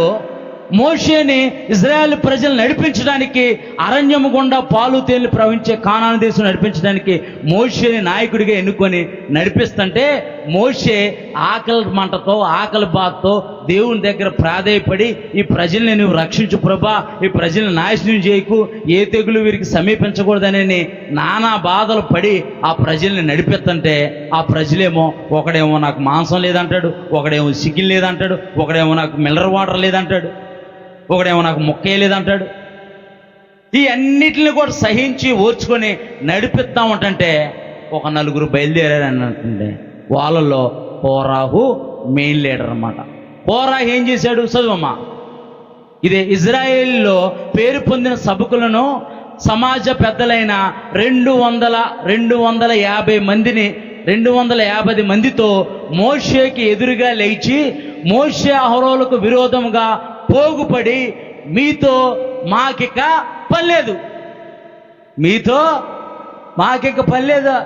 మా ప్రార్థన మేము చేసుకుంటాం, మా ఆరాధన మేము చేసుకుంటాం, మా డప్పు మేము కొట్టుకుంటాం, మా పని మేము చేసుకుంటాం, మీతో మా పని లేదయ్యా, మీ టైం అయిపోయింది, నీ దుకాణం సర్దే అంటున్నారు ఆయన. దేవుడు ఎవరిని ఎన్నుకున్నాడు? మోషేని ఎన్నుకున్నాడు దేవుడు. మోషే బలహీనతలు దేవుడికి తెలియదా? మోషేకి విరోధంగా వాళ్ళ అక్క మిరియాము సనిగితేనే మిరియాం మీద దేవుడు ఉమ్మేశాడంట. చూడండి అంత విచిత్రంగా ఉందా. మోషే దైవజనుడికి వ్యతిరేకంగా వాళ్ళ సొంత అక్క తప్పియటానికి ఫరో రాజ్యం నుంచి, ఫరో చేతుల నుంచి తప్పియటానికి జమ్ము పెట్టిలో పెట్టి నైల్ నదిలో వదిలేసి, అయ్యో నా తమ్ముడు ఎక్కడ ఉంటాడో, ఏ ముసలు తినేసిద్దో, ఏ తినేసిద్దో, ఏమైద్దో అని చెప్పేసి పొదల్లో దాక్కొని చూసి, అబ్బా రాజకుమార్తె చెంతకు చేరిందని చెప్పేసి ఆ రాజకుమార్తె దగ్గరికి వెళ్ళి, ఈ యొక్క బిడ్డను పెంచడానికి దాదీని నేను తీసుకురానని చెప్పేసి వాళ్ళ అమ్మనే తీసుకొచ్చిన మిరియాము మోషేకి వ్యతిరేకంగా మాట్లాడితే దేవుడు మిరియాం మీద ఉమ్మేస్తే మిరియాంకి కుష్టివ్యాధి వచ్చిందంట. అంటే ఎవరి క్యాడర్ వాళ్ళకే ఉండాలి. ఏమనాలి? ప్రోటోకాల్ అంటారన్నమాట. మన భాషలో చెప్పుకోవాలంటే ప్రోటోకాల్ అంటారు. ఇప్పుడు ఈ సోషల్ మీడియాలో చాలామంది ప్రభుత్వాన్ని తిడతా ఉంటారు, ఎమ్మెల్యేలు తిడతా ఉంటారు. వాళ్ళ పని బాట ఏం లేదు. వాళ్ళు ఏమైనా సమాజాన్ని ఏమైనా ఉద్ధరిస్తారంటే ఏం ఉద్ధరించరు. నువ్వు సమాజాన్ని ఉద్ధరించి సమాజంలో లోటుపాట్లు తెలుసుకొని మాట్లాడిన ఒక అర్థం ఉండిద్ది, ఒక పదం అర్థం ఉండిద్ది. నువ్వేం తెలియకుండా వాడంటే కోపంతో, కక్షతో చాలామంది సోషల్ మీడియాలో ఎమ్మెల్యేలని, ఎంపీలని, ప్రధానమంత్రిని వీళ్ళందరిని తిడతా ఉంటారు. వాళ్ళు ఊరుకుంటారా? బాబాయిలకు అప్పచెప్పేసి మంచిగా సాయంత్రానికి ఇంటికి పంపించేస్తారనమాట. వాళ్ళు చేసే సన్మానం వాళ్ళు చేసి ఇంటికి పంపిస్తారు. మీకు అర్థమైందా? అర్థం కాలేదా? బాబాయిలు అంటే పోలీసు వాళ్ళకి అప్పచెప్పి మంచిగా 2 రోజులు 3 రోజుల నుంచి వాళ్ళు మంచిగా వాళ్ళ బాధ అంతా తీరేదాకా 3 రోజులు 4 రోజుల నుంచి అప్పుడు ఇంటికి పంపించేస్తారు. అంటే ఎవరు చేసే పని ఎవరు చేయాలి? మనం ఎవరు మాట్లాడాలి? ఎమ్మెల్యే గురించి మనం మాట్లాడితే ఊరుకునిద్దే ప్రభుత్వం? ఎంపీ గురించి మనం మాట్లాడితే ఊరుకునిద్దే? ఎవరు మాట్లాడాలి? మనకి ఎదురుపడినప్పుడు మనం మాట్లాడాలి, మనం వినియోగించుకోవాలి అంతే. ఎవరు మాట్లాడాలో వాళ్ళే మాట్లాడాలి. ఇక్కడ ఈ కోరా ఏం చేస్తున్నాడు?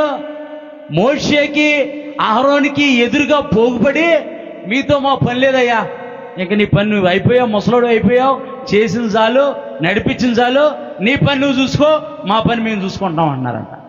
ఇదేంటిది విడ్డూరం? అంటే ఎవరికి వేరుపడ్డారు వీళ్ళు? దైవజనుడికి విరోధంగా మాట్లాడుతున్నారు. ఇది నేను చెప్పట్లేదు సుమే, పరిశుద్ధ గ్రంథమైన బైబిల్ చెబుతుంది. బిలాము నడిచిన మార్గము, కయ్యూను నడిచిన తప్పుడు త్రోవ. ఇది కోరాహు నడిచిన మార్గము, కోరాహు చేసిన తిరస్కారము. ఏంటిది?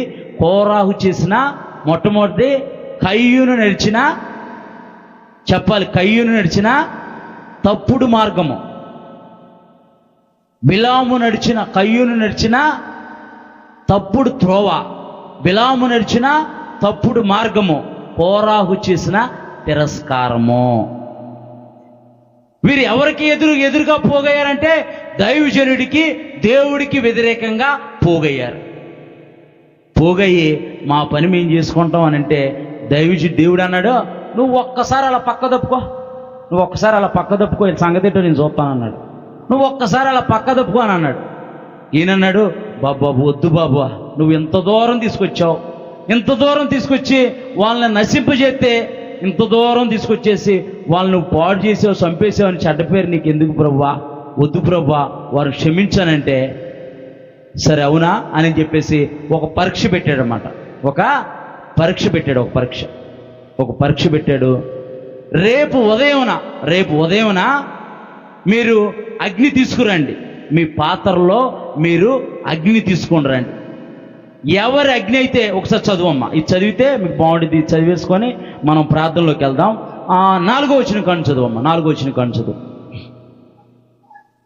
మోషే ఆ మాట విని సాగిలపడినను, అటు తర్వాత కోరాహుతోను వాని సమాజంతో ఇట్లన్నో, తన వాడు ఎవడంటే దేవుడు ఎన్నుకున్న వాడెవడో, చదువమ్మా, పరిశుద్ధుడు ఎవడో, దేవుని కొరకు నమ్మకంగా నివసించేవాడెవడో, రేపు యెహోవాకి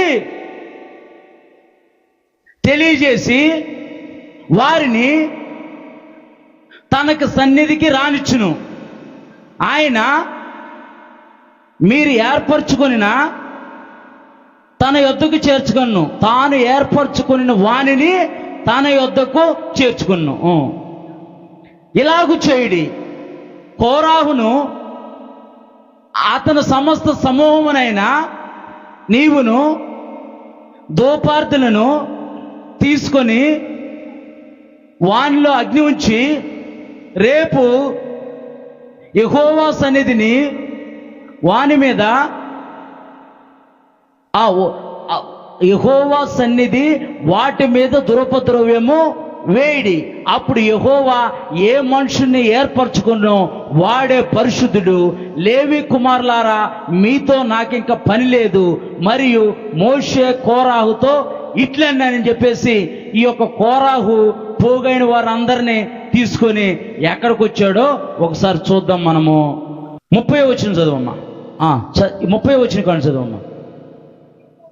అయితే యెహోవా గొప్ప వింత పుట్టించడం వలన వారి ప్రాణములతో పాతాళంలో కూలినట్లు భూమి తన నోరు తెరిచి వారికి కలిగిన సమస్తమును మృంగివేసిన ఎడల వారు యెహోవాను అలక్ష్యం చేసిరని మీకు తెలియను. అప్పుడు ఆ మాటలన్నీ చెప్పి చాలించగానే వారు కిందన నేల నెరలు విడిచెను.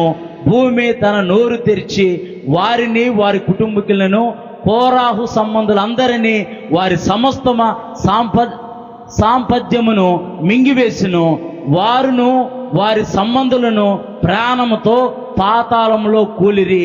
భూమి వారిని మింగివేసిను. వారు సమాజంలో ఉండకుండా నశించిరి. ఏం జరిగిందంట? దేవుడి మీద, దైవజనుడి మీద తిరుగుబాటు చేసిన వారిని ఏది మింగేసింది? భూమే మింగేసిందంట. భూమే నోరు తెరిచి వారిని వారి కుటుంబీకుల్ని మింగేసినది. ఇది కోరాహు చేసిన తిరస్కారము. మొట్టమొదటి పాయింట్ చెప్పాలందరూ. కయ్యూను నడిచిన మార్గము, బిలాము నడిచిన తప్పుడు త్రోవ, కోరాహు చేసిన తిరస్కారము. ఈ యొక్క మధ్యకాల సమయంలో మనము తిరస్కారంలో ఉన్నామా, తప్పుడు త్రోవలో ఉన్నామా, తప్పుడు మార్గంలో ఉన్నామా? మనమందరం ఒకసారి మోకరించి ప్రభువా, నాయనా నీవు నమ్మదగిన దేవుడు. నాయనా నీ యొద్దకు వచ్చిన వారిని మీరు ఏమాత్రమో తండ్రి ప్రభా త్రోసివేసే దేవుడు కాదు నాయనా. అయ్యా, మేము తప్పుడు మార్గంలో ఉన్నా, తప్పుడు త్రోవలో ఉన్నా, తిరస్కారంలో ఉన్నా ప్రభువా, నాయన కనికరం చూపించు ప్రభువా, కృప చూపించు ప్రభువా, దర్శించు ప్రభువా, దర్శించు. నేను ప్రార్థన చేయాలి. అందరూ ప్రార్థన, మీ ప్రార్థన వినబడాలి. ఈ పరిశుద్ధ ఉపవాస ప్రార్థనలో యెహోవా సన్నిధిలో పరిశుద్ధుడు ఎవరిని దేవుడు ఏర్పరచుకున్నాడో వాడు దేవుని సన్నిధిలో చిరకాలము పచ్చని ఒలీవ మొక్క వలె ఉంటాడంట. దేవుని నామానికి మహిమ కలుగును గాక. మనము పచ్చని ఒలీవ మొక్క వలె ఉండాలంటే, మన జీవితాలు ఆస్వాదింపబడాలంటే, మన జీవితాలు అభివృద్ధి చెందాలంటే, మన కుటుంబాలు కట్టబడాలంటే మనము తప్పుడు మార్గం నుంచి బయటికి రావాలి, తప్పుడు త్రోవ నుంచి బయటికి రావాలి, తిరస్కారం నుంచి బయటికి రావాలి. మిడతలు, పసర పురుగులు, గొంగలు పురుగులు, చీడ పురుగులు అన్న మహా సైన్యము తినివేసిన పంటను దేవుడు మరలా మనకిస్తున్నాడు. ముందు మన జీవితాల్ని మనం సరిచేసుకుంటే, మన జీవితాలను మనము దేవుని సన్నిధిలో కట్టుకుంటే, మన జీవితాలను మనము దేవుని సన్నిధికి అప్పచెబితే, రోమీలకు రాసిన పత్రిక 12వ అధ్యాయంలో చెబుతుంది, మనము సర్వాంగ బలిగా మన దేహాన్ని దేవుడికి అర్పించుకోవాలంట. అవును ప్రభా, అయ్యా నన్ను నేను అర్పించుకుంటున్నాను ప్రభా, అయ్యా కనికరించు ప్రభా, కృప చూపించు ప్రభా. అయా ఇంతకాలము అయా తండ్రి, అయా నేను నీకు నచ్చినట్టు నడవలేదేమో, నీకు నచ్చినట్టు జీవించలేదేమో. అయా ఇక నుంచైనా అయా నీకు నచ్చినట్టు నేను నడుస్తాను ప్రభా, నీకు నచ్చినట్టు ప్రభా నేను నడుస్తాను ప్రభా. అయా నీ మార్గంలో నేను నడుస్తాను ప్రభా, అయా నీ సన్నిధిలో నేను నడుస్తాను ప్రభా. అయా తిరస్కారం నుంచి దూరంగా వెళ్ళిపోతాను ప్రభా, తప్పుడు ద్వారం నుంచి దూరంగా వెళ్ళిపోతాను ప్రభా, తప్పుడు మార్గం నుంచి దూరంగా వెళ్ళిపోతాను ప్రభా. కనికరించు ప్రభా, నన్ను కనికరించు ప్రభా. అయా నా కుటుంబాన్ని కనికరించు ప్రభా. అయా దర్శించు ప్రభా. యేసయ్యా దర్శించు ప్రభా. అయా ఏ తప్పుడు మార్గంలో ఉన్నా, ఏ తప్పుడు త్రోవలో ఉన్నా, ఎటువంటి తిరస్కారంలో ఉన్నా దయచేసి దావీదు కుమారుడా మమ్మల్ని దాటిపోకు, నజరేయుడైన యేసు మమ్మల్ని దాటిపోకు. అయా మా జీవితాన్ని సరిచేయ ప్రభా, మా బ్రతుకుల్ని బాగు చేయ ప్రభా, మమ్మల్ని కట్టండి ప్రభా, మమ్మల్ని స్థిరపరచండి ప్రభా, మమ్మల్ని అభివృద్ధిపరచండి ప్రభా, మమ్మల్ని ఆశీర్వదించండి ప్రభా, మా కుటుంబాలకి మాకు క్షేమం కలగజేయండి ప్రభా, మాకు సంఘాభివృద్ధి దయచేయండి ప్రభా, అనేక ఆత్మల సంఘంలోనికి రావడానికి కృప చూపించండి ప్రభా అంటూ ప్రార్థన చేద్దాం, ప్రార్థన చేద్దాం, ప్రార్థన చేద్దాం, ప్రార్థన చేద్దాం. ప్రార్థన ప్రార్థన ప్రార్థన ఉపవాస ప్రార్థన అంటే దేవుని సన్నిధిలో మనల్ని మనం తగ్గించుకోవాలి, మనం దేవుని సన్నిధిలో గోజాడాలి, దేవుని వైపు చూడాలి, మన జీవితాలు దేవుడికి అర్పించుకోవాలి. ప్రార్థన ప్రార్థన ప్రార్థన ప్రార్థన ప్రార్థన. అవునయ్యా, దర్శించయ్యా, దర్శించయ్యా, కనికిరం చూపించయ్యా, దర్శించయ్యా, యేసయ్యా, దర్శించు ప్రభువా, యేసయ్యా, యేసయ్యా, యేసయ్యా, ఇటువంటి తిరస్కారంలో ఉన్నా అయ్యా విడిపించు ప్రభా, విడిపించు ప్రభా. అయ్యా నేను ఎలా జీవిస్తున్నానో, ఎలాంటి భక్తి చేస్తున్నానో, ఎలాంటి ప్రభా అయ్యా యథార్థంగా ఉంటున్నానో నీవు తెలుస్తుంది దేవుడి ప్రభా, మా హృదయాన్ని ఎరిగిన దేవుడి ప్రభా. నాలో ఉన్న కక్షను, నాలో ఉన్న క్రోధాన్ని, నాలో ఉన్న మత్సరాన్ని, నాలో ఉన్న అసూయ నుంచి నన్ను విడిపించి నా జీవితాన్ని కట్టు ప్రభు అని చెప్పి ప్రార్థించేద్దాం. ప్రార్థన ప్రార్థన ప్రార్థన. అందరు నోరు తెరవాలి, నోరు తెరవాలి, దేవునితో మాట్లాడాలి.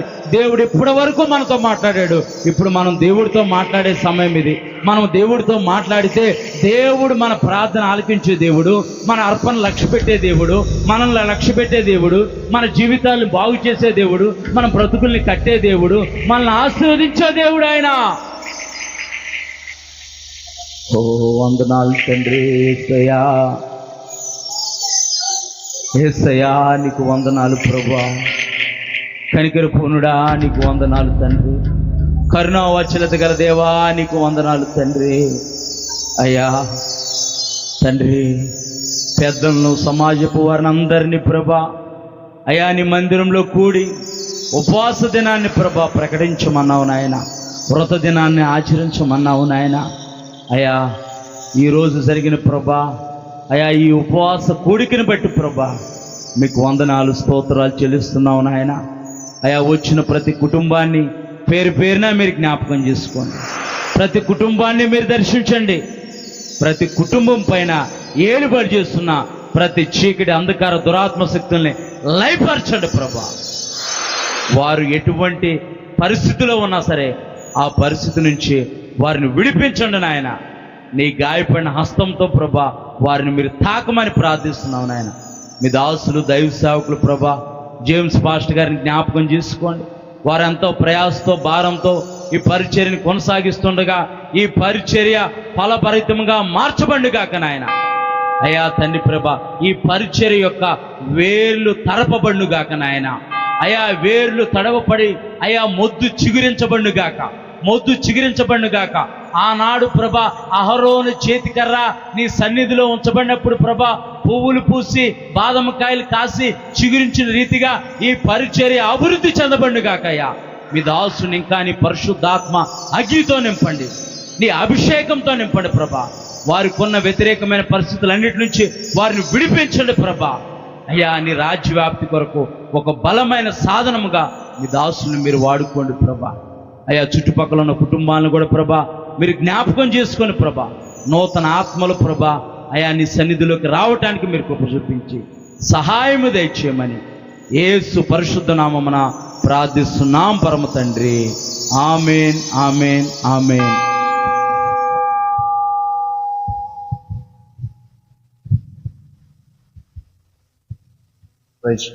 దేవునికి స్తోత్రం కలుగును గాక.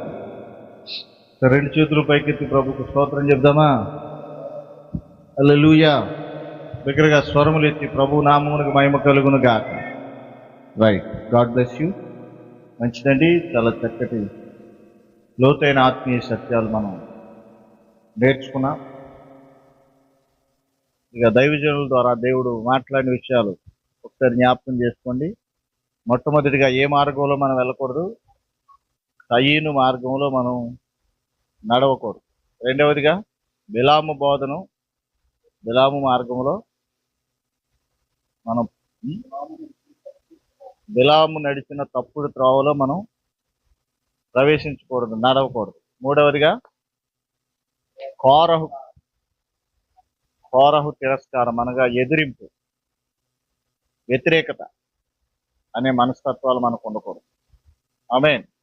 అప్పుడు మనము ఏ శాపం పొందుకోకుండా ఈ 3 అంశాలను బట్టి చాలా నష్టం వారికి పొందుకున్నారు. బిలాము బోధనలు అనుసరించిన వారు నష్టం పొందుకున్నారు. కయీను మార్గాన్ని వెంబడించిన వారు నష్టం పొందుకున్నారు. అలాగే కోరహు తిరస్కారం మనసు కలిగిన వారిని కూడా చాలా నష్టం పొందుకున్నారు. అలాంటి మార్గంలో మనం ప్రవేశించకుండా విధేయత కలిగిన వారమై దేవుని చిత్తానుసారంగా దేవుని నామ మహిమార్థమే మనం ప్రభు కొరకు ఈ 3 దినాలు ఏమాత్రం నిర్లక్ష్యం చేయకుండా దేవుడు మీకు ఇచ్చిన అవకాశాన్ని ఉపయోగించుకోండి. దేవుడు మీతో మాట్లాడుతున్న ప్రతి వర్తమానం మన జీవితాలకు ఆశీర్వాదకరంగా, మన కుటుంబాలకు ఆశీర్వాదకరంగా ప్రభు మార్చిపోతున్నాడు. మొదటి దినాన్నే ప్రభు మనల్ని బలపరిచారు. ఈ దైవజనులు మన మధ్యలోకి వచ్చి చాలా చక్కటి వర్తమానం మనకు అందించి మనల్ని బలపరిచినందుకు మన సంఘం అంతటి తరపున దైవజనులకు ప్రత్యేక వందనాలు సార్. ప్రభు మిమ్మల్ని దీవించి ఆశీర్వదించును గాక. అందరికీ వందనాలు. ప్రభు మీకు తోడై ఉండును గాక. God bless you.